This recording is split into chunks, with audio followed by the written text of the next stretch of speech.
She didn't hear the crashing porcelain until it was too late. One moment, Evelyn Hart was standing inside her warm little bakery in Seattle, shaping the dough she had folded 1,000 times. And the next, the phone in her hand delivered a message so devastating, so utterly impossible, that the flour-dusted world around her seemed to tilt and darken. The room felt suddenly foreign, as if she had stepped sideways into a version of her life she wasn't meant to inhabit. Yet the words kept echoing, pounding through her chest with the cold finality of a judge's gavel. Evelyn, this is attorney Liam Hendricks. I'm calling with news regarding the estate of Serafina Rhodes. You may want to sit down. She didn't sit, couldn't. Her fingers tightened around the phone as if letting go meant the news would become real. The ovens hummed behind her, customers chatted near the front display, and sunlight draped itself across the counter like a warm blanket.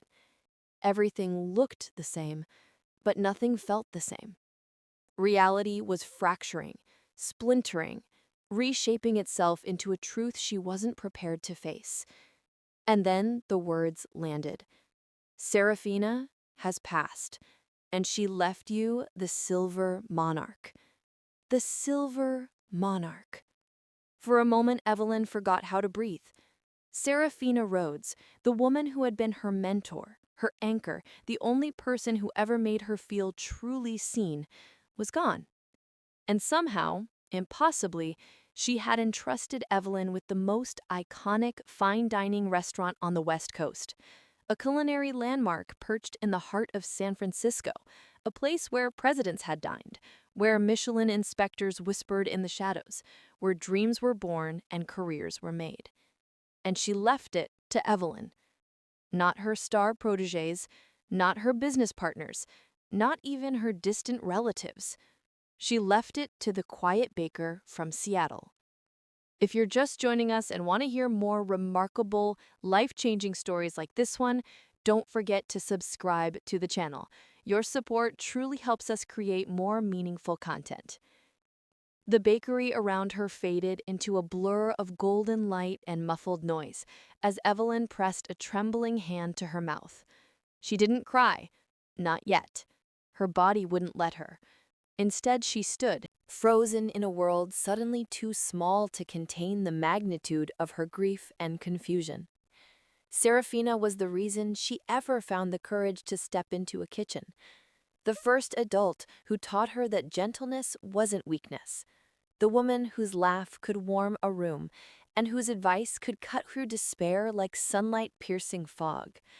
And now she was gone. The news clung to Evelyn like the bitter chill of a winter tide, numbing her fingers and hollowing her chest until she could no longer feel her own heartbeat. Serafina had been larger than life, a woman who moved through the world with the certainty of someone who knew her purpose and lived it fearlessly. Evelyn had admired her from the moment she met her at 8 years old, a lonely child wandering through a world that often felt too loud, too cold, too demanding. Serafina had been the first person to offer her a space where she belonged, a space to breathe, a space to dream. Evelyn remembered the first day like it had happened yesterday. She remembered standing in the gleaming kitchen of the Silver Monarch, too small to reach the counter, too shy to speak above a whisper.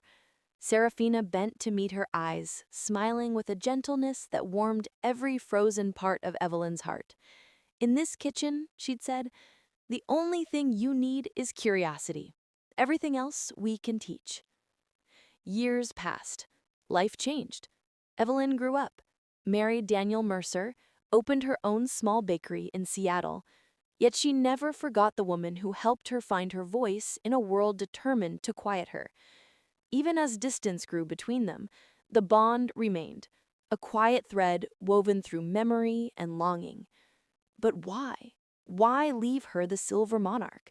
Why not someone more accomplished, someone the industry already knew and respected? Why entrust an empire to a woman who doubted her own worth every single day? The question gnawed at her as she locked the bakery early that afternoon. She walked to her car in a fog, feeling as if she were floating above the pavement rather than stepping on it.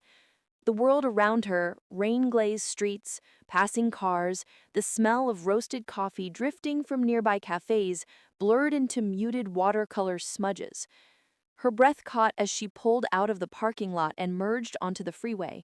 She had no idea what she would say to Daniel, no idea how he would react, and she feared, with a sinking dread she couldn't shake, that Margaret Mercer, Daniel's mother, the woman whose disapproval hung over every aspect of Evelyn's life like a leaden shadow, would react far worse. Margaret had never hidden her belief that Evelyn was too soft, too dreamy, too mind-small. And Evelyn, year after year, shrank herself accordingly, pressing her ambitions into quiet corners so that Margaret wouldn't notice them and crush them the way she crushed everything she disapproved of. Daniel rarely defended her. He rarely paid attention at all, which is why the inheritance felt dangerous, precious, fragile, a treasure she had to protect. But from what?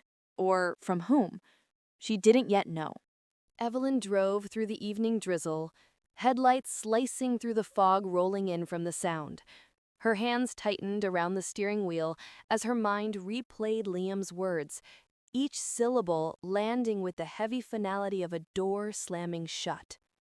The Silver Monarch is now under your full ownership. Those words didn't feel real. They didn't fit inside the life she lived. They didn't match the woman she saw in the mirror each morning. She was a baker, a quiet one, a homebody, someone who found comfort in routine, safety in predictability, purpose in the small joys of serving her community. She wasn't a visionary. She wasn't a risk-taker. She wasn't a leader. But Serafina had believed she was. That thought stung more sharply than grief itself. By the time she pulled into the driveway of the townhouse she shared with Daniel, her pulse was a steady drumbeat of dread. The lights were already on. She saw silhouettes moving behind the living room curtains, unmistakably Daniel's broad frame and Margaret's rigid posture. Evelyn closed her eyes, gathering what fragile courage remained. She stepped inside the house, shaking off the cold. The air felt thick, heavy, wrong. Daniel and Margaret sat at the dining table, a stack of papers spread out before them like offerings on an altar. The sight rooted Evelyn to the floor. Her breath caught. They knew. She hadn't even spoken, and they already knew. Daniel's expression was tight, controlled. But there was something else beneath the surface, something brittle and uneasy. Margaret, on the other hand, looked triumphant, her eyes sharp with calculation. "Evelyn," Daniel said quietly, "we need to discuss something important." But Evelyn already knew. The war had begun. Evelyn felt her heartbeat thundering in her ears as she stepped further into the dining room. Her eyes drifted to the documents arranged with surgical precision on the polished wooden table. The sight alone sent a chill rippling down her spine. These weren't casual papers. They weren't drafts or ideas or notes. They were legal documents, binding, permanent, and designed to change the trajectory of a life. Her life. Margaret folded her hands atop the stack and offered a smile that never touched her eyes. It was the kind of smile that signaled danger wrapped in civility, poison hidden in honey, a smile Evelyn had come to recognize far too well. "We heard about Serafina," Margaret said, her voice soft but edged like a razor concealed beneath silk. "What a terrible loss. But, my dear, tremendous opportunities often arise from tragedy. You must be prepared to handle them properly." Evelyn's throat tightened. "How did you find out?"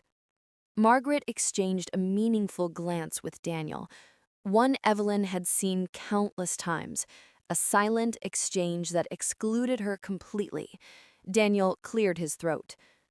"Liam called the house," he admitted. He thought it was best we all be informed. We're your family, Evelyn.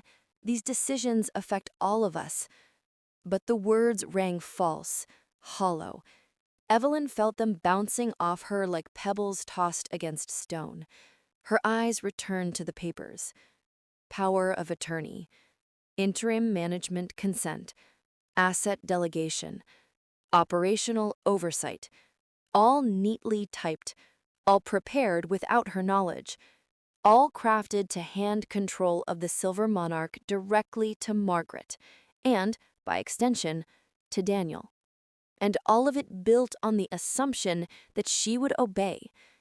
A familiar sinking sensation washed through her, the same feeling she'd carried for years, living under the Mercer roof, constantly adjusting herself to fit into spaces too narrow for her spirit.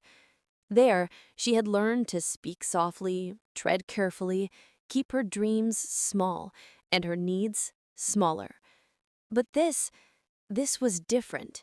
This was an attempt not just to claim her voice, but her legacy, something sacred, something Serafina had entrusted to her with deliberate intention and profound love.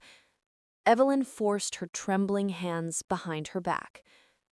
"I'm not signing anything," she whispered. The room shifted. Margaret's eyebrows lifted, her features sharpening like a hawk spotting prey.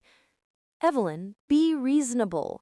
You run a small bakery. Charming, yes, but nothing comparable to the Silver Monarch.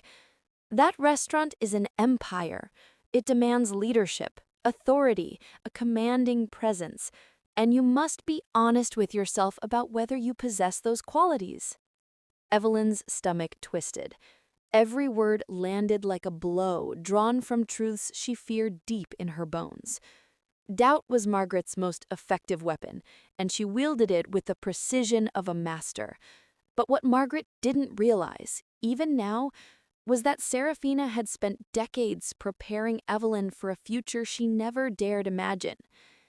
Daniel rose from his seat, his voice gentler but no less pressuring. "Evelyn, we're trying to help. There's no shame in admitting this is bigger than you.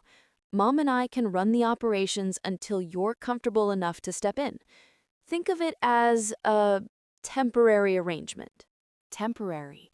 The word slithered through the room like a serpent. Nothing Margaret touched was ever temporary. Evelyn's pulse quickened as memories surged.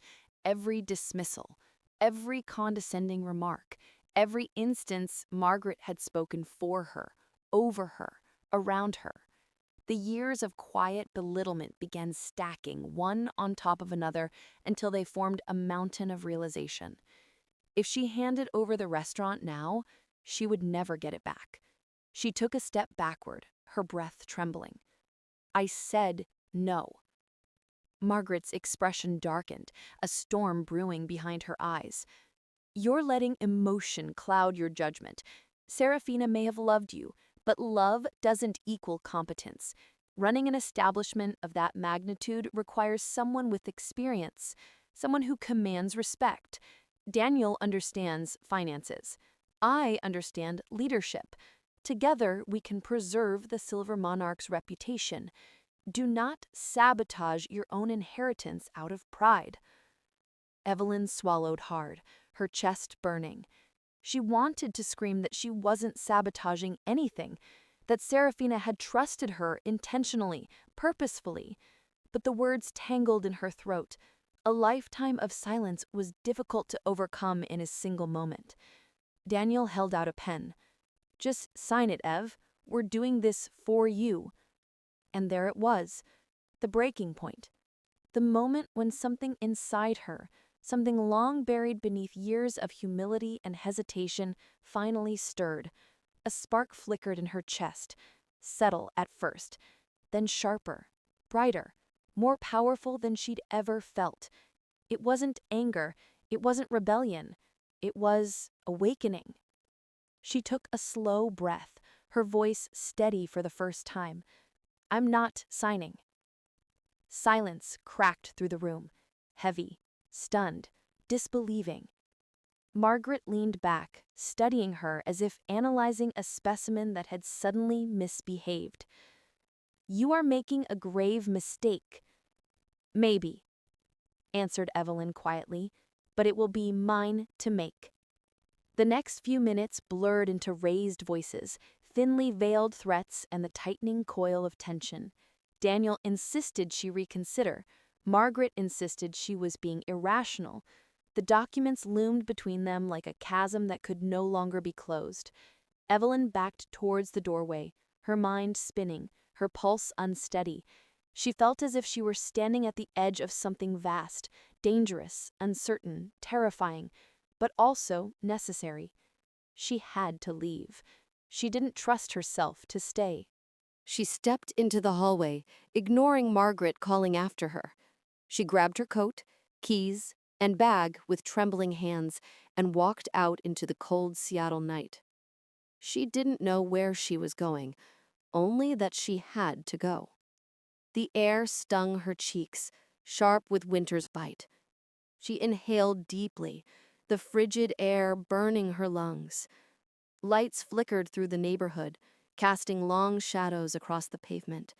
Her footsteps echoed in the stillness as she moved toward her car, each step accelerating with rising panic and overwhelming clarity. Serafina had given her something monumental, something precious, something that needed protecting. But she could already feel forces closing in from all directions, familiar forces that had kept her small for too long. She didn't yet know how to fight them. She didn't yet know the scope of what she was up against. But the moment she sat inside her car, engine humming softly beneath her palms, she whispered to herself. A vow, soft but resolute. I won't let them take it. And though fear coiled tightly inside her chest, something else began to rise with it. Something fragile yet fierce, like dawn breaking over a long, dark horizon. The war over the Silver Monarch had only just begun, and Evelyn Hart was no longer the woman who silently surrendered. Not anymore. She heard the sound before she saw anything. The unmistakable whisper of something metallic sliding into place. A lock, turning, slowly, quietly, intentionally.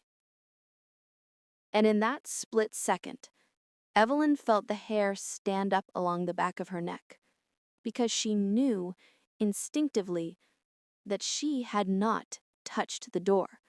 She had not closed it. Someone else had. The moment she stepped inside, the air changed. It thickened, darkened. The warmth she left behind hours earlier had evaporated into a kind of cold that seeped into her bones. Shadows stretched strangely across the walls, as if someone had rearranged the lamps. The silence didn't feel empty. It felt watchful. And then she saw them. Daniel and Margaret sat in the living room without moving, like two perfectly placed statues in a scene designed long before she arrived. Their faces were illuminated only by a single lamp behind them, making their eyes glint like polished stone. Papers were spread out on the coffee table in immaculate, almost ceremonial order.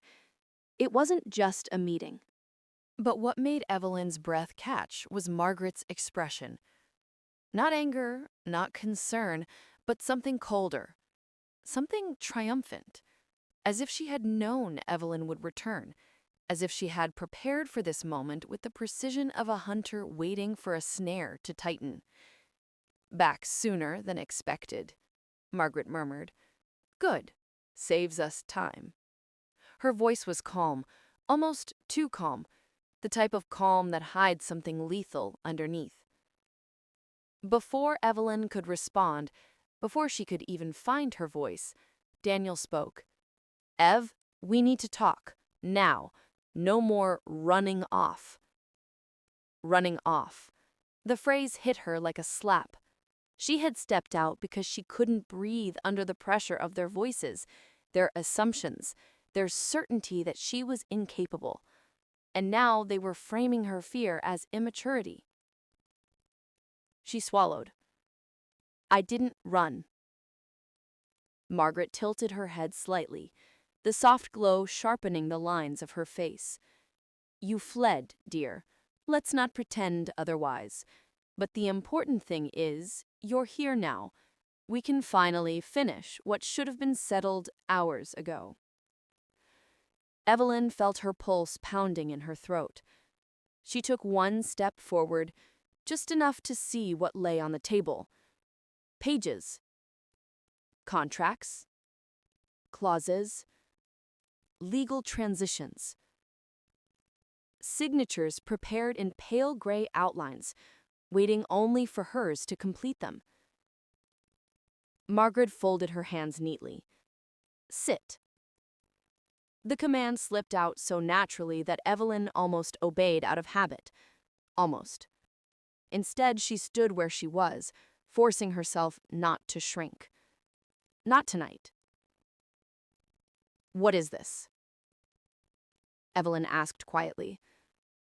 Daniel sighed heavily, like he had already carried too much, like she was yet another burden he longed to set down. Ev, the Silver Monarch can't operate without a strong management team. Investors are asking questions, the board wants stability.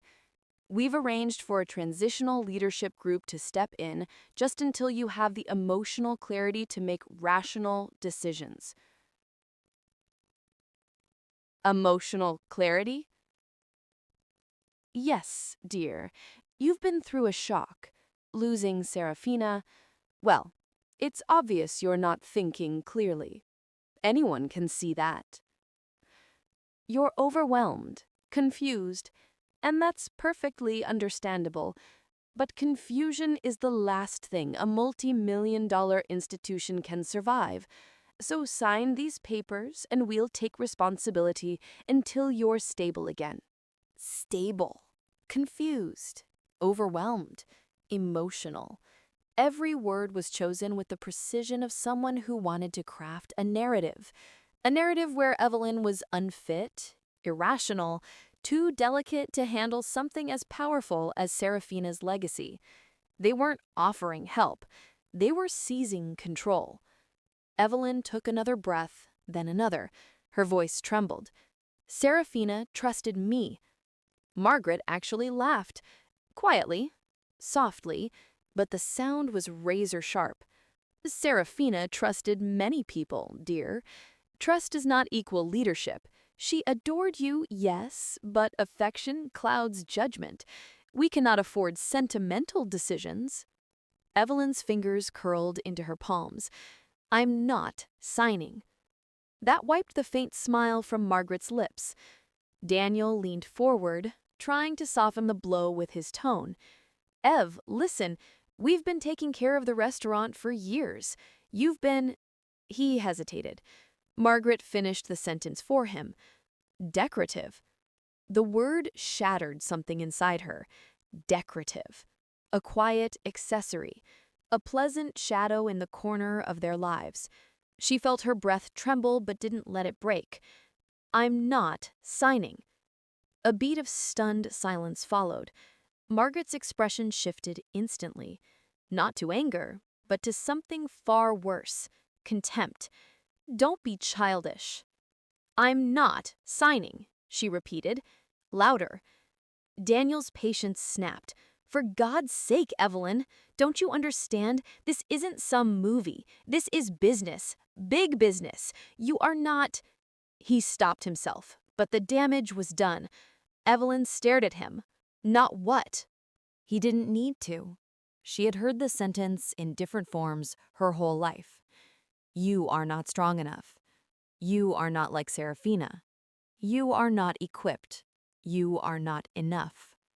And for the first time, she realized that Margaret and Daniel weren't afraid she would ruin the Silver Monarch. They were afraid she wouldn't. She whispered, I won't sign. Margaret's voice dropped into a chilling calm. If you walk away from these papers, you will walk away from our family. Evelyn inhaled sharply.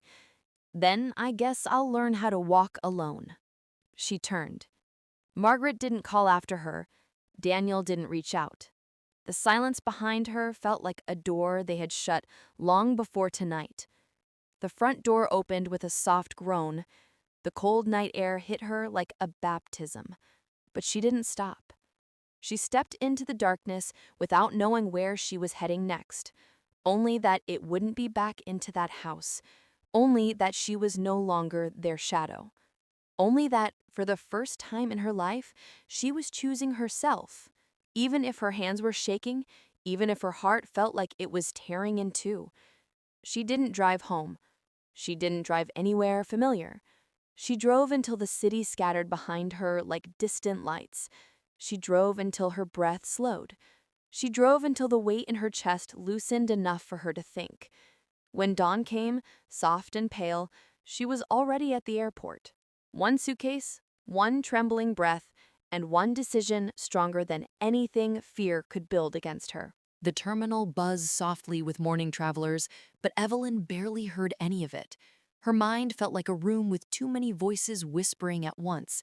Every memory of Margaret's contempt, every echo of Daniel's disappointment, every instinct screaming that she was in over her head. And yet, beneath all that noise, something was pulsing steady and strong. Resolve.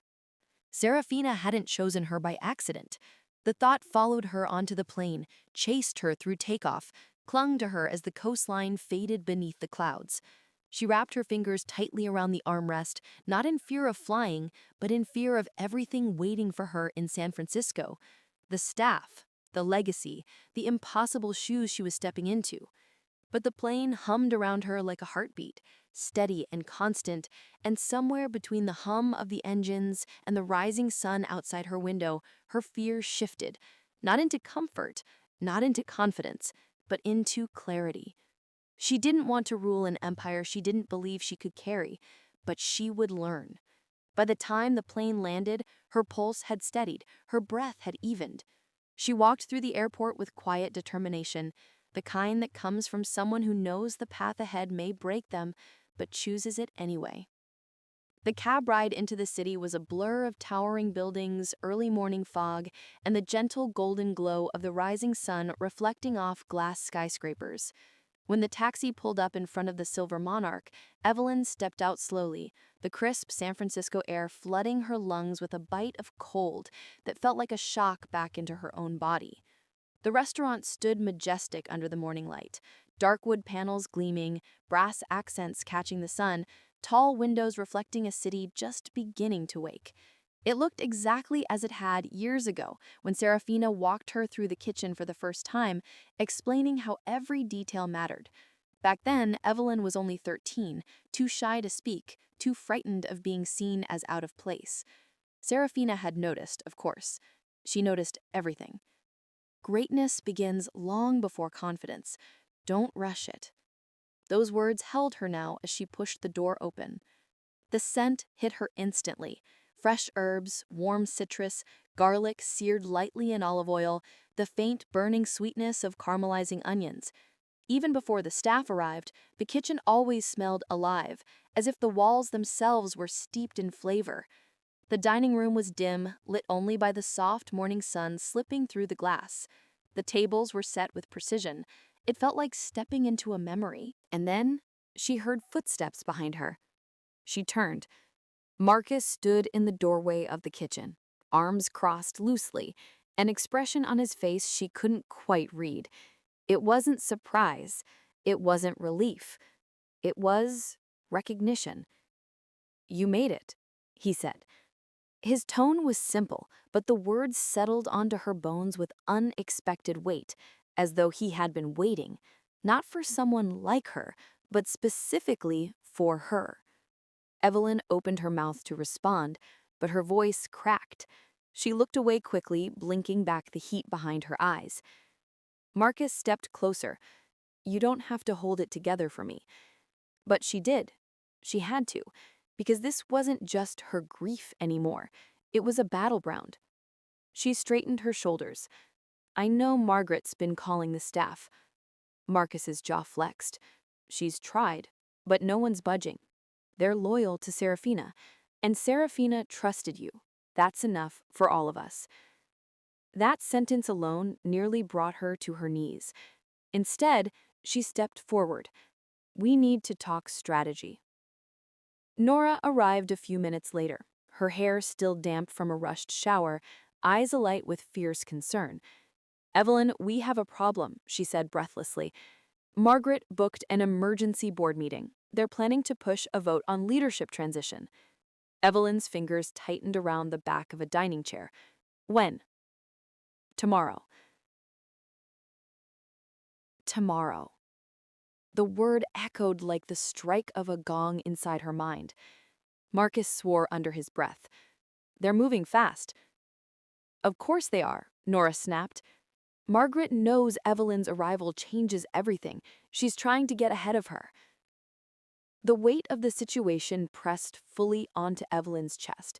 She sank into a chair, letting the truth settle. Tomorrow. She had less than 24 hours to become a version of herself she had spent her whole life running from. As if sensing the panic beneath her stillness, Nora placed a hand over hers. You don't have to become Serafina overnight. You just have to prove you're not unfit. Evelyn let out a shaky breath. They think I'm emotional, that I can't handle pressure. Marcus pulled out a chair beside her. Good leaders feel deeply. They don't shut themselves off. Serafina led that way. You can too. Evelyn's voice was barely a whisper. I'm scared. Marcus didn't hesitate. Good. Fear means you care. Those words cracked something open inside her. Not like the break in the living room last night, not the splintering pain of being belittled. This was different, softer, like the careful breaking of old concrete to let light through. Nora cleared her throat. Here's the plan. We need to show the board you understand the business, that you've stepped into your role, that Serafina wasn't misguided in her decision. She spread a stack of documents across the table. Financial reports, inventory sheets, staff evaluations, supplier contracts. Marcus added kitchen schedules, dish cost breakdowns, service flow charts. The table quickly filled with the entire anatomy of the Silver Monarch. Evelyn took a deep breath. This was her inheritance. Not the fame, not the glamour, not the legacy. The work, the responsibility, the heart. For hours, they walked her through everything: staffing budgets, vendor disputes, customer analytics, private dining contracts, board tensions, press schedules. It was overwhelming. It was terrifying. It was thrilling. Every piece she learned was like another puzzle piece locking into place in a picture she had never been brave enough to see. But the real turning point came when Marcus slid a worn leather notebook toward her. Serafina wanted you to have this. Evelyn froze. What is it? Her private notes. Every major decision she ever made. Menus she never published. Ideas she was saving for you. For me. The phrase landed like a soft explosion in her chest. Hand trembling, she opened the notebook. The pages were filled with Serafina's handwriting. Curvy, looping letters filled with passion and intensity. Notes on flavors, notes on leadership, notes on moments she felt inspired, notes on moments she felt lost. And then, near the middle of the book, Evelyn found a line that made her breath catch. Evelyn will rise when she has no choice left but to become herself. Her vision blurred. Marcus and Nora quietly stepped back, allowing her the moment. When Evelyn finally looked up, her voice was no longer shaking. It was clear, and calm, and resolute. Tomorrow, she said quietly, we fight. Marcus nodded. With you until the end. Nora smiled softly. Let's make sure they never doubt you again. As the sun began sinking behind the city, casting golden light through the windows, washing the dining room in a warm glow like the world itself was rooting for her, Evelyn stood in the center of the Silver Monarch and felt something shift deep inside her. She no longer felt like a woman running away from fear. She felt like someone walking toward destiny. Margaret wanted to remove her from the throne. Daniel wanted to make her small. But Evelyn Hart was done shrinking. Tomorrow, she would walk into that boardroom, not as the girl they underestimated, but as the woman they never saw coming. The rightful heir of the Silver Monarch, and the battle for her empire had only just begun. The morning of the board meeting began with a silence so sharp it felt like the world was bracing itself. The sky outside Evelyn's hotel window was still dark, a muted navy slowly bleeding into gray. She hadn't slept, not because she hadn't tried, but because her thoughts refused to stop moving, circling, pacing, colliding. Every time she closed her eyes, she saw Margaret's face, Daniel's disappointment, the signature lines waiting for her name. Every time she opened them, she saw the Silver Monarch, glowing softly beneath the sunset as if calling her back. But beneath all that noise was something else, something quieter, steadier. Readiness. Not confidence, she wasn't there yet, but readiness. The willingness to walk into the fire even if she still feared the burn. She stood in front of the mirror, fastening the last button on her blouse. Her reflection looked different today. Not stronger, not more assured, but more awake. There was a clarity in her eyes, a sharpened edge to her posture. The version of herself who had walked out of Margaret's house trembling was still there, still scared. But now she stood beside someone new, someone who wasn't willing to surrender. A soft knock at the hotel door broke through the quiet. Evelyn took a breath and opened it. Marcus stood there, in a charcoal jacket, sleeves rolled slightly, the faintest trace of morning stubble on his jaw. He looked like he had slept even less than she had, but his eyes held the kind of unwavering steadiness she needed more than she admitted. "You ready?" he asked. "No," she said honestly. He nodded. "Good. People who are too sure of themselves walk into ambushes. People willing to learn survive them." Evelyn exhaled a shaky laugh. "That's not comforting." "Wasn't meant to be. It's meant to be true." They walked to the street together, where Nora waited near the curb, clutching a binder so thick it looked better suited for a legal trial. Her hair was pulled back into a tight bun, her expression sharp with determination. "The car's here. We've got a lot to go over before we walk in." Minutes later, the three of them were seated in the back of a quiet black sedan, documents spread across their laps. Nora went through the list like a general prepping her troops. "Remember, the board's biggest fear is instability. They need to see you're decisive, prepared, and grounded. Not arrogant, not emotional, just clear." Evelyn nodded. "I can do clear."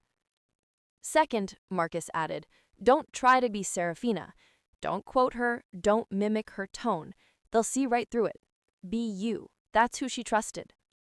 Nora tapped a page. "You'll open with acknowledgement. You lost someone important. You're grieving, yes, but grief does not make you incompetent." Evelyn inhaled slowly. "No, it makes me human." "That's your strength," Marcus said quietly. The car slowed as it approached the towering building where the board meeting would be held. The structure was intimidating, sleek lines, reflective windows, corporate steel. Everything about it screamed power and expectation. Evelyn's pulse quickened. For a moment, doubt threatened to claw its way back into her throat. Marcus must have sensed it. "Evelyn?" She looked up. "You walk in there like you belong, because you do." The words anchored her. The car stopped. She stepped out. The cold morning air wrapped around her like a baptism, clearing the last fog from her mind. She followed Nora and Marcus through the glass doors, the echo of their footsteps bouncing off marble floors. The elevator ride to the 42nd floor was silent, but not empty. Every second vibrated with tension, anticipation, the weight of everything at stake. When the elevator doors slid open, Evelyn saw them. Margaret, Daniel, 3 board members, a few investors, all standing in the pre-meeting lounge area, coffee in hand, voices low. Margaret's back was to Evelyn, but Daniel saw her first. His eyebrows lifted, in a mix of surprise and something else. Something like annoyance. Margaret turned slowly. For a moment, neither woman spoke. But Margaret's eyes, steely, assessing, said everything. You weren't supposed to come. You weren't supposed to fight. You weren't supposed to matter. Evelyn lifted her chin. Margaret's expression cooled further. Well, she said, voice clipped. I didn't expect you to fly across the country for this. Brave, though not necessarily wise. Nora stepped forward. Voice firm. She's here because this is her board meeting as much as yours. Margaret's gaze sliced through the air. This is a meeting of leadership, not sentiment. Then you shouldn't be here, Marcus said. Quietly. Daniel stiffened. Watch it. Margaret recovered her composure quickly.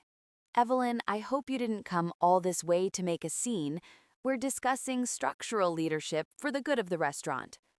Evelyn's voice was soft but steady. Good, then it's important I'm here. Margaret smiled with her mouth, not her eyes. We'll see.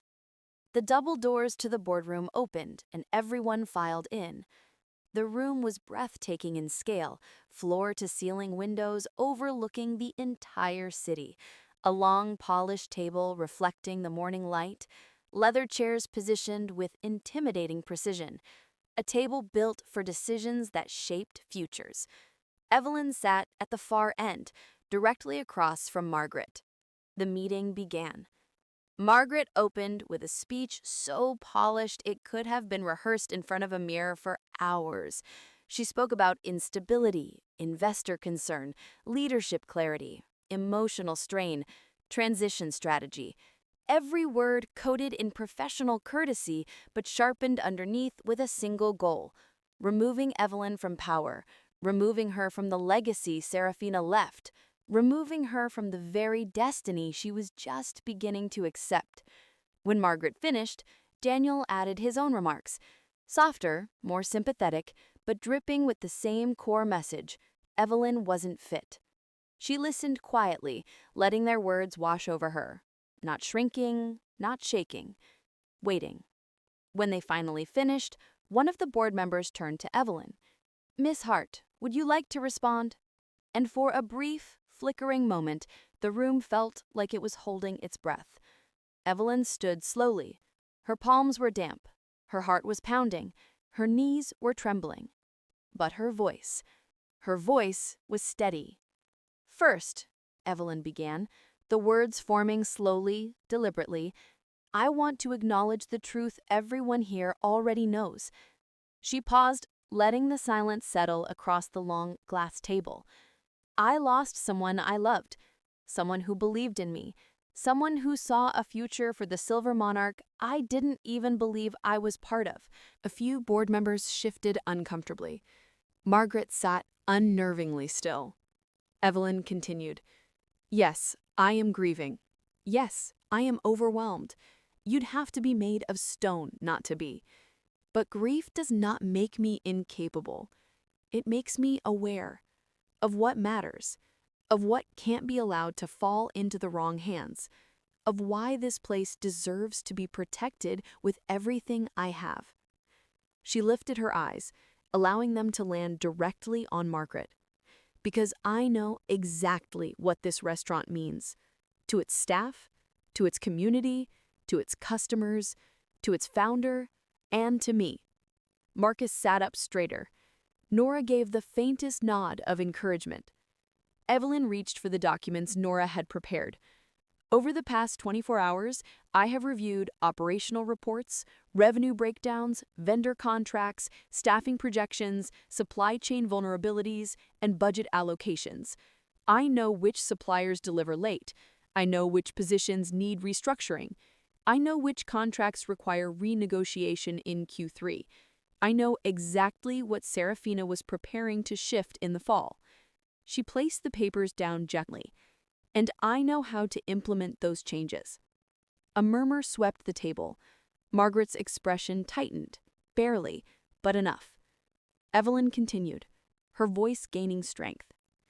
There is a narrative being built about me, that I'm inexperienced, emotional, naive, that I inherited this place accidentally, that I don't have the spine to manage an empire.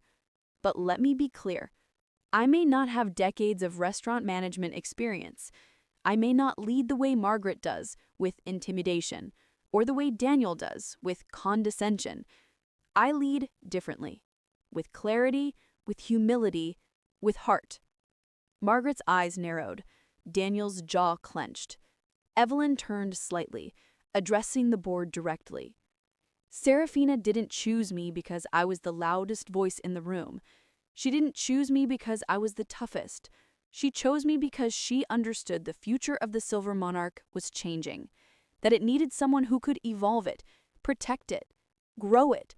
She believed I could do that. Evelyn took a slow breath, and I believe her. A long silence stretched across the boardroom. One of the investors, Mr. Caldwell, cleared his throat. Miss Hart, what would you say is your primary plan for the first 90 days of leadership? Evelyn didn't hesitate. Stability, staff reassurance, operational continuity, transparent communication with our investors, strategic evaluation of underperforming departments, preservation of Serafina's core vision with a structured pathway for measured innovation. She held his gaze steadily. I will not be making reckless decisions. I will not be reinventing anything overnight. I will learn, I will listen, and I will move carefully but deliberately. Nora's face softened with pride. Marcus's expression, steady, grounded, held something like awe. Another board member leaned forward. And what about the allegations of emotional instability? Evelyn allowed herself one small smile. If mourning a mentor, a friend, and a guiding force makes me unstable, then perhaps we all should be unstable, because feeling deeply is not a flaw. It is the foundation of meaningful leadership. And Serafina built this restaurant on heart, not on ego. Margaret's composure cracked this time, just a flicker of irritation, quick and sharp. The board watched the exchange with increasing attention. Evelyn pressed forward. I want to address something else. The attempts from certain parties, she didn't look at Margaret, but the implication was unmistakable, to force a transfer of authority behind closed doors, to push emergency transitions without informing me, to contact staff directly in ways that undermine stability. These actions are not in the best interest of the Silver Monarch. A few board members exchanged glances. Evelyn finished with a quiet, steady breath. The restaurant deserves leadership that is chosen, not coerced, and I am choosing to stand in the role that was given to me. Not out of pride, not out of rebellion, but out of respect. For the legacy, for the staff, for Serafina, and for myself. The room went still. Then Mr. Caldwell spoke. Thank you, Miss Hart. He turned slightly. Margaret? Margaret rose slowly, smoothing her blazer, her smile brittle. Well, she began, while Miss Hart's emotional speech was compelling, it does not negate the fact that she is untested and... But one of the board members cut in sharply. Mrs. Langford, we have reviewed your communications with staff and your proposed management reassignments. Many of your decisions directly contradict Serafina's documented plans. Margaret froze. Evelyn's heart thudded. Another member spoke, eyes narrowing. You also bypassed the board when reaching out to external consultants? And attempted to schedule this meeting without Miss Hart present, someone else added. Margaret's mask cracked completely. I acted in the best interest of the restaurant. Or in the interest of obtaining control, Mr. Caldwell asked calmly. Daniel stood up abruptly. That's not fair. Marcus cut him off. What's not fair is trying to steal a legacy from its rightful heir. Daniel's face reddened. Margaret inhaled sharply. This is absurd. Evelyn is not prepared. But the board chair raised a hand. We've heard enough. The room fell silent. He turned to Evelyn. Ms. Hart, do you wish to assume active leadership immediately? Evelyn felt everything inside her surge at once. Fear, grief, power, disbelief. She didn't know how she remained steady. Maybe because Serafina was in the room with her. Maybe because Nora and Marcus were anchors on either side. Maybe because she had finally stepped into a version of herself she didn't know she was capable of becoming. Yes, she breathed. I do. The board chair nodded. Then it is done. Just like that. A quiet sound escaped Nora, relief so profound it was nearly a sob. Marcus lowered his head, exhaling slowly, a smile tugging at the corner of his mouth. Across the table, Margaret went pale. Daniel's hands balled into fists. Evelyn didn't look away. Not from them, not from her fear, not from her truth. Because the girl who once let people define her just claimed her own name. The meeting adjourned. As people rose from their seats, Evelyn felt her knees weaken, but Marcus stepped close enough for his voice to reach her, soft and sincere. You were extraordinary. She blinked back tears. I was terrified. Good. Means you cared. Nora joined them. Serafina would be proud. Evelyn swallowed against the lump in her throat. I hope so. As they walked toward the elevator, the city spread below them, sunlight breaking through clouds like a blessing. It washed across her face with a warmth she hadn't felt in years. For the first time in her life, Evelyn Hart didn't feel small.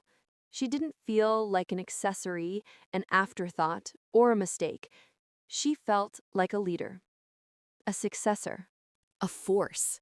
The Silver Monarch was hers now, truly hers. And the war Margaret tried to start? Evelyn had just won the first battle, but the real fight, the one to rebuild, to become, to rise, had only just begun. Evelyn didn't remember breathing as the elevator descended. Her pulse pounded in her ears in a way that made the world feel strangely distant, as if she were standing behind a glass wall watching her own life unfold. But she did remember the moment the elevator doors slid open on the lobby, when sunlight spilled across the marble floor, and she stepped into it like someone crossing the threshold into a new existence. Everything looked the same. The polished columns, the quiet hum of early morning workers, the echo of footsteps across stone, but she wasn't the same. Something inside her had shifted irrevocably, like a bone that had finally set into its rightful place after years of misalignment. Marcus and Nora walked beside her, silent but steady presences, their proximity grounding her. Each step felt surreal. Hours ago, she had walked into this building uncertain, terrified, and still carrying the weight of old versions of herself. Now she was walking out as the leader of the Silver Monarch, not the girl the world underestimated, not the shadow Margaret tried to suppress, not the quiet version of herself she once thought she had to shrink into to survive. She was walking out as Evelyn Hart. When they reached the glass doors at the entrance, Marcus paused, touching her arm lightly. You know this is only the beginning, he said. Evelyn nodded. I know. Good, Nora added, adjusting the binder against her hip. Because the real work starts now. The car that picked them up felt almost too quiet. Evelyn watched the city pass outside the window, people walking dogs, cyclists weaving between traffic, vendors setting up carts, the world moving on completely unaware that her universe had just reoriented itself. A knot tightened in her stomach. Leadership. She had claimed it, but claiming and carrying were entirely different things. As they approached the Silver Monarch, the restaurant stood tall and regal, basking in the late morning sun. It looked untouched by conflict, beautiful, serene, almost impossible in its calm. Evelyn felt a lump rising in her throat as she stepped out of the car. Standing here, the reality of what she had inherited unfurled inside her with dizzying force. This place wasn't just a legacy, it was a heartbeat, a memory, a promise. The moment she walked through the doors, the scent of rosemary and lemon zest washed over her. It grounded her instantly, pulling her back into the present. Marcus led the way through the empty dining room toward the kitchen. A small group of staff had gathered: cooks, sous chefs, servers, dishwashers. When they saw her, conversations fell silent. For a moment, she froze. Then someone clapped. Just once. Then another. And within seconds, the entire kitchen erupted into applause. Not loud, not theatrical, but steady, warm, genuine. Evelyn felt her eyes sting. A young cook whispered loudly enough for those around him to hear, "Serafina would be proud." Another added, "We were worried you wouldn't come." Evelyn swallowed hard. "Thank you," she said quietly. "I'll try my best not to let any of you down." Marcus placed a reassuring hand on her back. "They're with you. Remember that." She nodded. But beneath her gratitude was something heavier, a realization that these people depended on her now. Their jobs, their trust, their stability, and she had to earn all of it. They gathered in the kitchen office, a compact room filled with binders, stainless steel shelves, and a bulletin board layered with years of notes and shift schedules. Evelyn sat at the desk, feeling its weight, literally and symbolically. The chair still smelled like lavender and citrus, the faint trace of Serafina's perfume. Nora began laying out the immediate priorities. First, we need to address staffing concerns. Margaret frightened a few of them with talk about downsizing and consultant restructuring. We need to make it clear that their jobs are safe. Second, we have several supply issues thanks to her attempted vendor changes. Third, Evelyn held up a hand gently, one thing at a time. She exhaled slowly. Let's start with the staff. They deserve truth and stability. Marcus nodded. I'll speak to the kitchen. You speak to the front of house team. No, Evelyn said softly. Let everyone come. One meeting. One message. Nora smiled faintly. You're learning. Within half an hour, nearly every employee in the restaurant had gathered in the dining room. Some arms were crossed, some faces were anxious, some hopeful. All eyes locked onto her as she stepped forward. Her voice trembled at first, but she didn't hide it. She looked around the room slowly. I know the past few days have been frightening and confusing and unfair. I won't pretend I can fix everything overnight. But I want to start by telling you something clearly. No one here is losing their job. A wave of relief spread through the room like a warm breeze. I also want you to know this. The vision Serafina built, I won't let it disappear. Not under pressure, not under fear, not under anyone else's influence. She paused, letting those words land. I'm here. I'm staying. And I'm committed to learning everything I need to become the leader you deserve. Someone near the back whispered, She's stronger than they said. Someone else nodded, She's tougher than she looks. But it wasn't praise that pushed her forward. It was the realization that leadership wasn't a crown. It was a weight she had to grow strong enough to carry. After the meeting, Nora guided her through a mountain of paperwork. Budgets that needed review, legal documents requiring her signature, operational gaps created by Margaret's interference. Marcus went back to the kitchen, restoring the flow that had been disrupted by weeks of uncertainty. Every few minutes, he'd poke his head in the office just to check on her, offering updates or a quick smile. Hours passed. By late afternoon, a soft rain began tapping against the windows, creating a rhythmic backdrop as Evelyn worked. She sifted through Serafina's old notes, lists, sketches, ideas, reminders scrawled in looping handwriting. Some were brilliant, some messy, all of them deeply human. One note caught her eye. A restaurant is a living organism.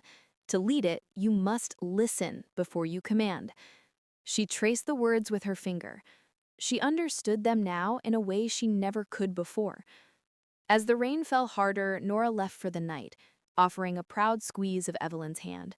The staff drifted out one by one, leaving the restaurant quiet, dim, and peaceful. Marcus was the last to emerge from the kitchen, towel slung over his shoulder. "You should go home." "You're still here," he shrugged. "I'm used to long nights." "Me too," she said softly.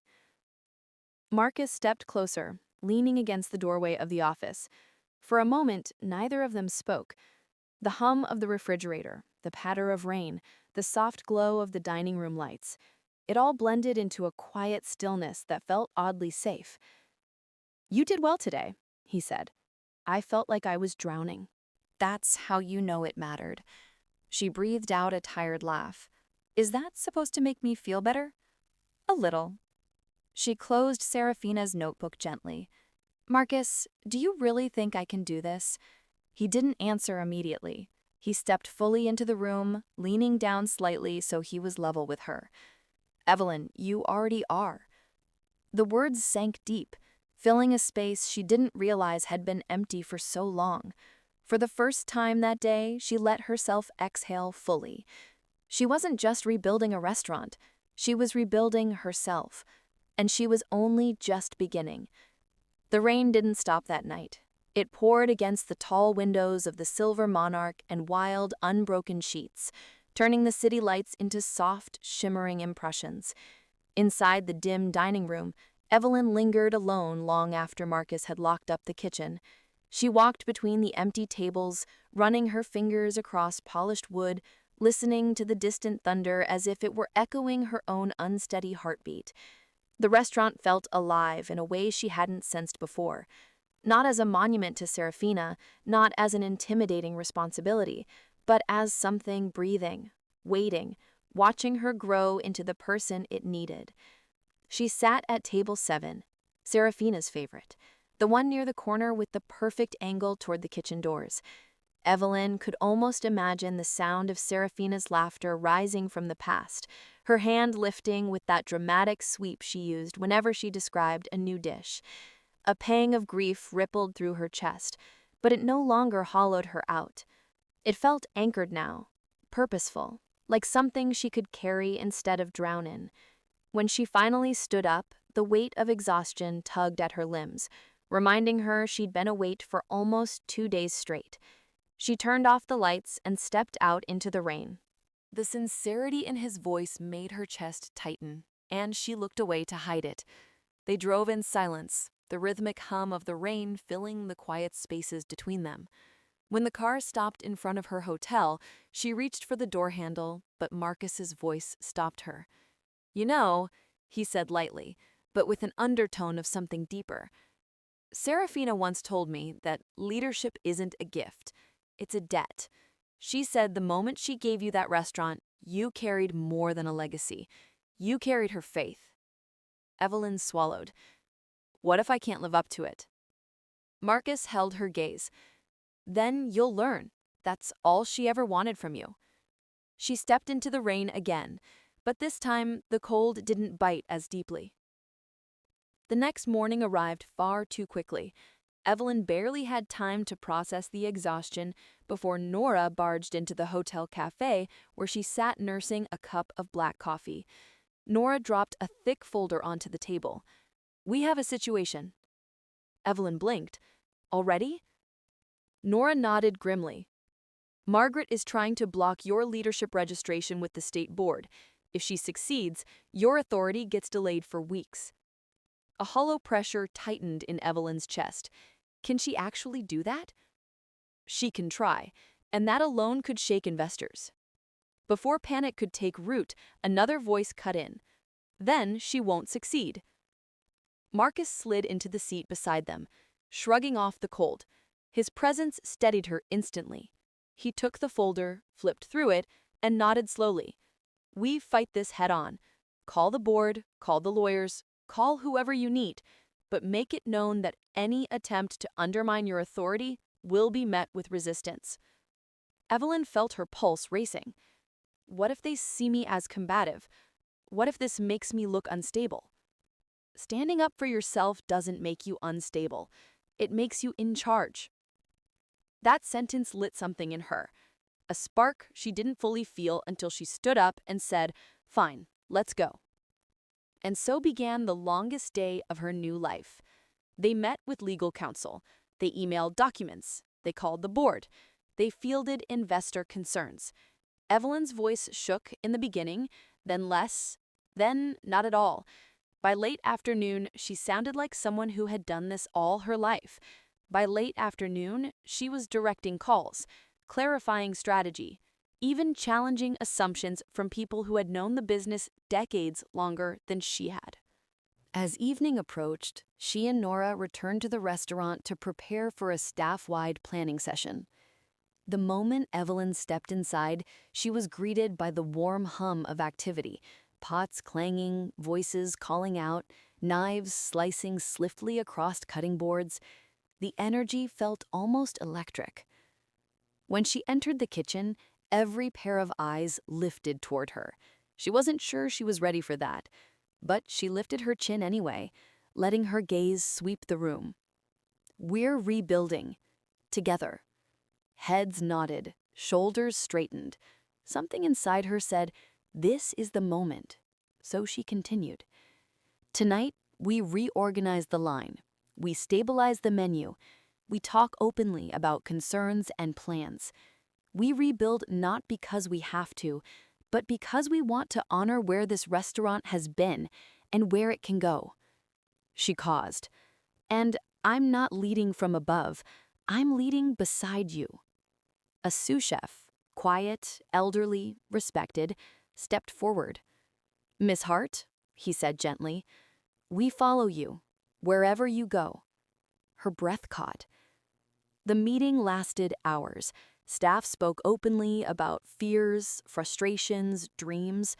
Evelyn listened, really listened, taking notes, making commitments, setting tasks for herself. She didn't pretend to know everything. She didn't mask her uncertainty. She let them see her learning in real time. And in doing so, something extraordinary happened. They trusted her more. When the meeting ended, it was nearly midnight. The staff filed out slowly, leaving Evelyn alone with Marcus and Nora. The kitchen lights cast warm shadows across the steel counters, turning the room into a kind of sanctuary. Nora stretched her arms over her head. "This feels like the monarch I remember," she said softly. "This feels like the monarch we're building," she corrected gently. Nora smirked. "Same thing, really." Marcus leaned against the counter, watching Evelyn with an expression she couldn't decipher. "You're changing," he said. She blinked. "Is that good or bad?" "It's necessary," he replied. She didn't know why that answer made her heart beat a little faster. When Nora left for the night, the kitchen fell into a hush. Evelyn sat down on a stool, feeling the weight of the day crash into her bones all at once. "You should rest," Marcus said. "So should you." "I'm used to long hours." She smiled faintly. "I'm getting used to them." He moved closer, resting his hands lightly on the edge of the counter. "You really are something, you know that?" The words made her breath hitch.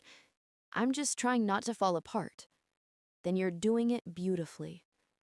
For a moment, the only sound was the soft hum of the refrigerators. Something warm and dangerous flickered in the space between them. Something Evelyn wasn't ready to name, but couldn't ignore. Her voice softened. "Marcus?" He held her gaze. "Yes?" She swallowed. "Thank you. For everything. For believing in me." He stepped back slightly, not in retreat, but in respect. I don't believe in you because I have to. I believe in you because you make it impossible not to. Evelyn felt the words sink into her like light breaking through cracks she didn't know she had. Later, when she finally stepped outside into the cool night, the rain had stopped. The streets glistened like polished stone, reflecting the moonlight in rippling waves. She stood there for a moment, breathing in the quiet, feeling the weight of the day settle into something steadier, stronger. She was building something new. Not just a restaurant, not just a legacy, but a version of herself she had never been brave enough to imagine. And tomorrow, when Margaret realized she had failed to break her, the real battle would begin. Evelyn was ready. For once in her life, she was truly, irrevocably ready. Some turning points arrive quietly, slipping into a person's life without warning or fanfare. Others arrive like storms, violent, undeniable, forcing a reckoning that can't be postponed. But the moment Evelyn stepped into the Silver Monarch the next morning, she realized the final turning point of her journey was neither quiet nor violent. It was inevitable. The air felt different the moment she crossed the threshold. Not heavier, not lighter, but charged, like the restaurant itself was holding its breath, sensing what was coming. Staff members looked up from their tasks, their conversations faltering for just a moment, as they watched her walk toward the center of the dining room with the kind of calm that only comes after surviving fire. She didn't feel small anymore. She didn't feel like a temporary placeholder. She felt like a woman who had faced betrayal, grief, uncertainty, and the weight of an empire, and finally understood she could hold all of it without collapsing. But she wasn't naive. The storm wasn't over. Margaret wouldn't go silent. Not now. Not after losing. Evelyn felt it like a pulse beneath the surface of the day, the sense of something brewing, something approaching, a final confrontation that would either anchor her future or shatter everything she'd worked to rebuild. She moved through the restaurant with purpose, checking on prep stations, greeting staff, giving recommendations, listening to concerns. As she passed the pastry station, the youngest baker, a woman barely out of culinary school, straightened nervously. "How are you feeling today, Miss Hart?" Evelyn smiled gently. "Stronger." The baker's shoulders relaxed.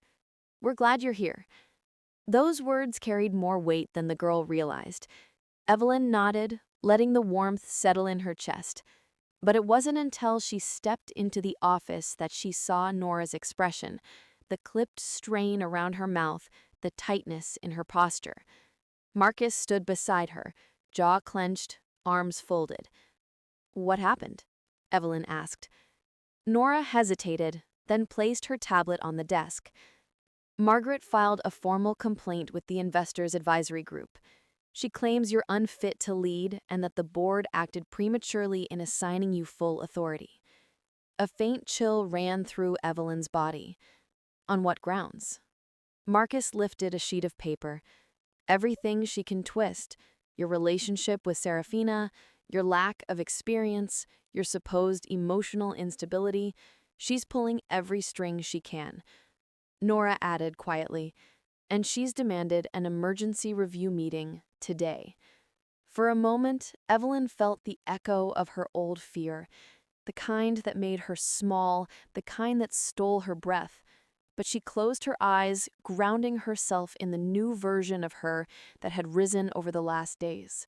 When she opened them again, her voice was steady. "When?" In an hour. Marcus stepped forward, voice firm. "Evelyn, you don't have to face this alone. Nora and I—" But Evelyn raised a hand gently. "I know, and I'm grateful. But this time, I want to walk in first." Marcus's expression softened, but he didn't push. "Then we'll be right behind you." The car ride to the corporate building was quiet. Not tense. focused. Rain clouds gathered overhead again, casting the city in a muted gray light. Evelyn watched droplets streak across the window, each one blurring the buildings into soft impressions. She didn't fear the meeting. She no longer feared Margaret's voice or the weight of her judgment. What she feared, if anything, was failing to honor Serafina's trust. But she reminded herself, honoring someone's trust doesn't mean succeeding without failure. It means showing up, even when failure is possible. By the time they reached the building, Evelyn felt strangely calm, the kind of calm that comes from deciding to stop running. They entered the boardroom just as the advisory council took their seats. Margaret was already there, standing with the poise of someone who believed victory was inevitable. When she saw Evelyn, her lips curled into a condescending smile. "You look tired," Margaret said smoothly. "Long nights?" Evelyn met her eyes without flinching. "Long work. There's a difference." The subtle shift in the room told Evelyn the remark hit exactly where it needed to. The chairman cleared his throat. "Thank you all for being here. We're here to address Mrs. Langford's complaint regarding Ms. Hart's leadership appointment." Margaret stepped forward before he finished speaking. "Evelyn Hart is not qualified to run a business of this scale. She's inexperienced, overly emotional, and her appointment was based on sentiment rather than merit. I believe the Silver Monarch is being placed at severe risk under her direction." Evelyn didn't react. She let the accusations hang in the air, absorbing the venom without absorbing the power. Marcus shifted beside her, but she placed a subtle hand near his, an unspoken signal that she was fine. Margaret continued, "I propose the appointment be revoked until an internal review confirms she is capable, if she ever becomes capable at all." The chairman nodded. "Ms. Hart, you may respond." Evelyn stepped forward. Her pulse steadied, her breath even. She had walked into this room before as someone fighting for permission to stand, but she now spoke as someone who had already earned her place. "Thank you," she began softly. "I won't stand here and claim I have decades of leadership experience. I won't pretend I know everything or that I'm flawless." Shape her next words. "But I will say this. Serafina chose me. She trusted me. And since the moment she did, I've worked every second to honor that choice." She looked each council member in the eyes, one by one. "I have steadied the staff. I have stabilized daily operations. I have stopped unauthorized restructuring attempts. I've handled investor concerns with transparency. I've made mistakes, and I've learned from them. But most importantly, I am still here, not because I have to be, but because I want to be." A quiet stillness swept across the boardroom. Evelyn's voice deepened. "You asked if I am emotionally affected by her passing. Yes, I am, and I will continue to be. Because losing someone you love changes you, but it does not break you. It gives you clarity, and it has given me mine." She turned fully toward Margaret. "And, Margaret, I understand that you are grieving too, and that grief can twist into ambition when we are not careful with it. But undermining the restaurant's stability, pressuring the staff, and attempting to manipulate the transition of power, that is not leadership. That is fear." Margaret's expression flickered. Evelyn continued, voice unwavering. "Serafina didn't choose me because I was the easiest choice. She chose me because she believed the future required someone who leads with heart instead of ego, someone willing to listen, to grow, and to carry her legacy without trying to own it." She stepped back slightly, hands folded in front of her. "If you revoke my appointment, I will still fight for the Silver Monarch, because this isn't about titles, it's about responsibility, and I am not running from mine." Silence filled the room, like a held breath. Then the chairman leaned forward. "Thank you, Miss Hart." The council exchanged quiet murmurs. Margaret waited, chin held high in brittle hope. Evelyn breathed slowly, grounding herself in the moment, whatever came next. Because this time she wasn't afraid of losing, she was afraid of not showing up. The silence in the boardroom was suffocating. Not hostile, not cold, just unbearably suspended. It hung in the air like the moment before a verdict is read, a held breath stretching too far, too tight. Evelyn stood perfectly still, hands clasped loosely in front of her, her pulse thudding beneath her skin. She had said everything she could. She had bared the vulnerability she once considered her greatest liability and transformed it, finally, into truth. Real truth, unfiltered, unperformed. And she knew the weight of that truth was now settling into every corner of that room. Margaret waited too, though the tension in her shoulders betrayed how desperately she hoped the silence would bend in her favor. Her eyes darted between the council members, searching for confirmation, for collusion, for anything that signaled she hadn't gambled everything only to lose it all. But then Mr. Caldwell exhaled quietly, leaned back in his chair, and folded his hands with the slow confidence of someone who had already made a decision. "I've heard enough," he said. Margaret straightened, refusing to show the flicker of panic that sparked behind her eyes.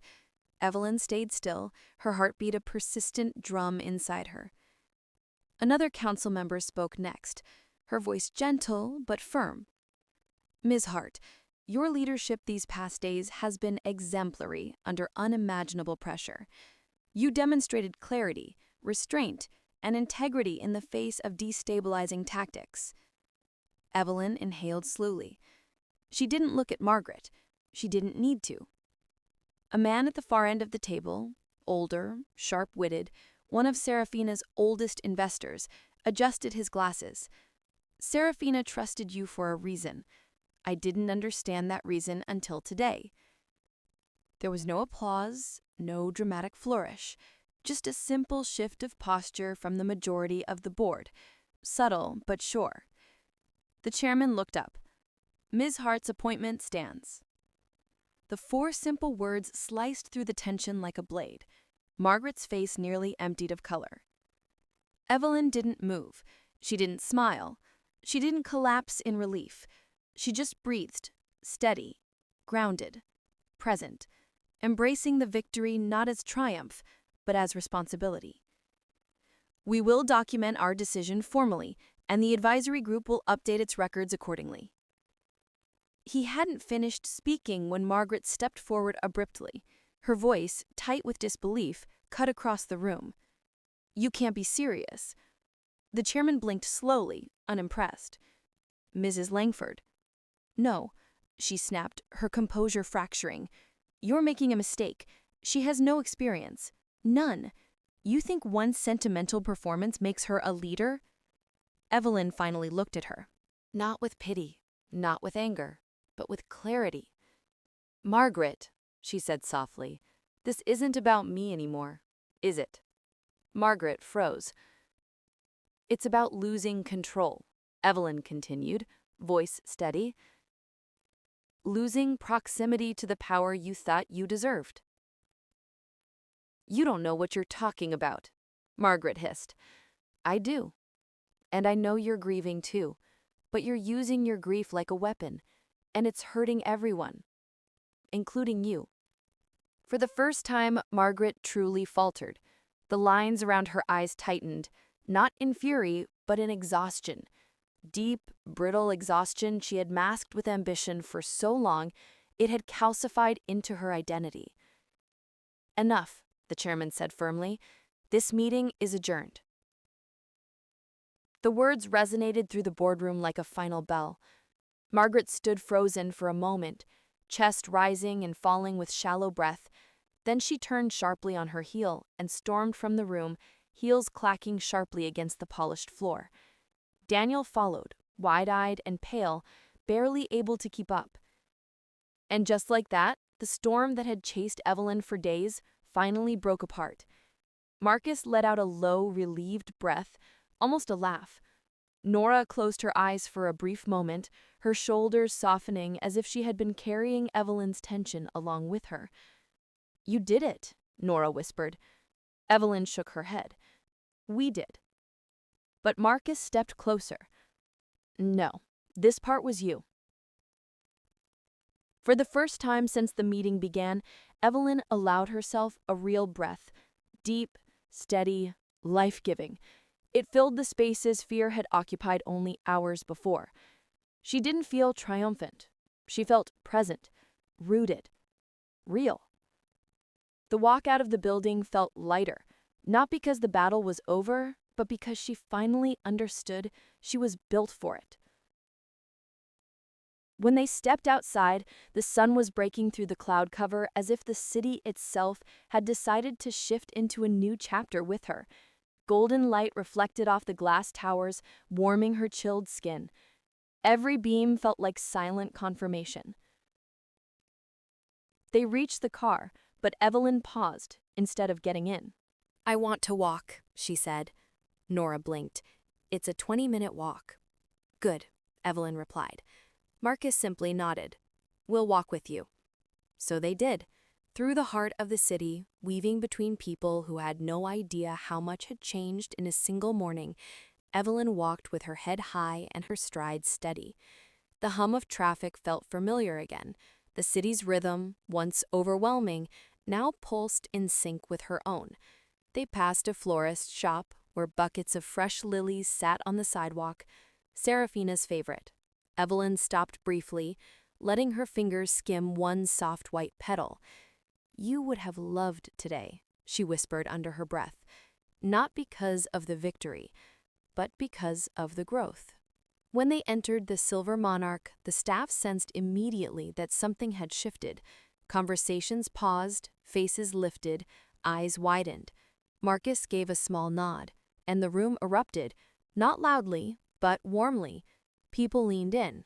Smiles broke, a few clapped. Someone wiped tears. Evelyn felt her throat tighten.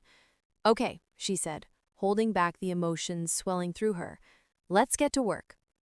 The next hours unfolded in a kind of focused harmony. Staff cleaned, organized, prepped. Nora set up new schedules. Marcus led the kitchen through streamlined adjustments. And Evelyn, no longer a shadow, no longer an observer, moved through every corner of the restaurant, checking, learning, adjusting, guiding. She wasn't performing leadership. She was living it. By late afternoon, the restaurant hummed with a renewed sense of purpose.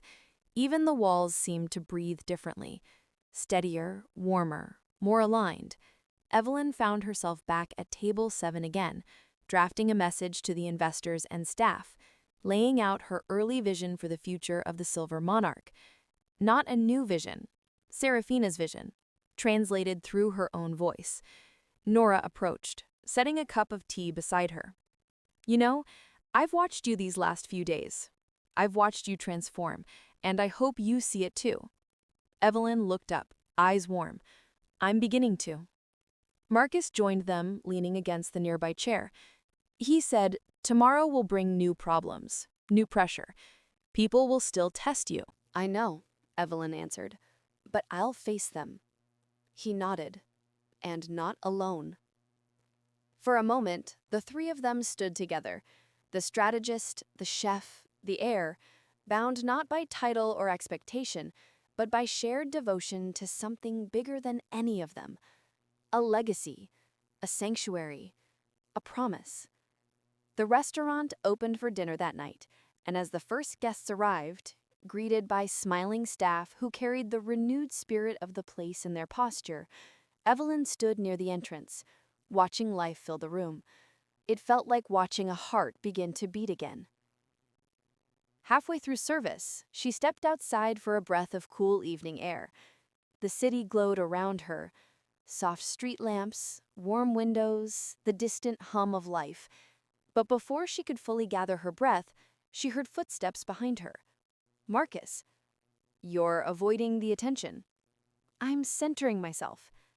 Is that what we're calling it now? She smiled. Maybe. Marcus joined her at the railing, watching the cars pass below. You know, he said quietly, I meant what I said earlier. You've changed. Evelyn looked at him. Do you think it's for the better?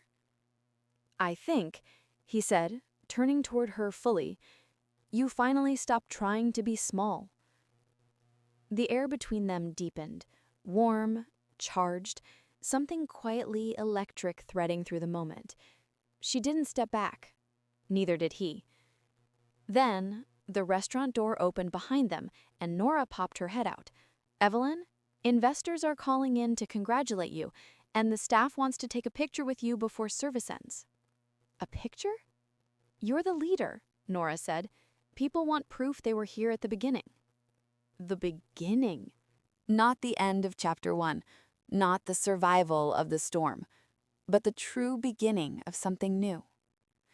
Evelyn exhaled slowly, letting the weight of those words settle deep inside her ribcage. She followed Nora inside. Marcus stepped beside her. Staff gathered around the dining room, pulling her to the center. Someone held up a phone. Dozens of faces framed her. When the photo was taken, Evelyn realized she was smiling. Not the tentative smile she once wore, not the polite one she used to hide behind, but a full smile, wide and soft and unguarded. A real smile. Later that night, when the restaurant finally emptied and the final chair was lifted from the floor, Evelyn stood alone in the center of the room. She listened to the stillness again, not as emptiness, but as potential. She walked toward the kitchen, pausing at the threshold. Serafina, I'm leading now. I'm really doing it. The air didn't answer. No mystical sign, no gust of wind, just a quiet knowing inside her that felt like a hand placed gently over her heart. Tomorrow wouldn't be easier. Leadership rarely is, but it would be hers. Authentic, earned, lived. She stepped into the main dining room again, turned off the lights one by one, and let the darkness settle softly over the place she now carried inside her more firmly than ever before. As she closed the door behind her, Evelyn Hart was no longer stepping into a legacy. She was stepping into her future, and it was bright, fearless, and finally, entirely her own. Long after midnight, long after the final glass had been washed and the last ember of warmth faded from the dining room lights, Evelyn stepped outside the Silver Monarch and let the cool air settle against her skin. The city moved quietly around her, cars drifting through distant intersections, a late train humming somewhere beneath the pavement, the soft murmur of a world continuing forward. But for the first time in months, she didn't feel overwhelmed by its movement. She felt aligned with it. She leaned against the rail and looked up at the sky. The clouds were beginning to break, revealing thin streaks of silver that shimmered against the night. The same hue Serafina had loved, the same color she always claimed meant transformation. Evelyn smiled, a small, private expression meant for the woman who was no longer here, but sometimes felt impossibly close. Inside the restaurant, she could still hear Marcus finishing a few things in the kitchen, could sense Nora triple-checking the new schedules she insisted were not quite perfect yet. Their presence grounded her, but she stayed where she was, letting herself savor a moment of stillness before tomorrow's inevitable rush. Because she knew tomorrow would bring challenges, new decisions, unexpected turns, the kind of responsibility that does not allow rest for long. But she also knew she was no longer walking into those days afraid. She was walking into them awake. A breeze lifted the ends of her hair. Somewhere behind her, the door opened. "You ready to go?" a familiar voice asked. Evelyn turned, not with hesitation, but with a calm she'd earned. "Not yet," she said softly, "but I'm getting there." And as she stepped forward, the night opened gently before her, wide, uncertain, beautiful. A beginning disguised as an ending.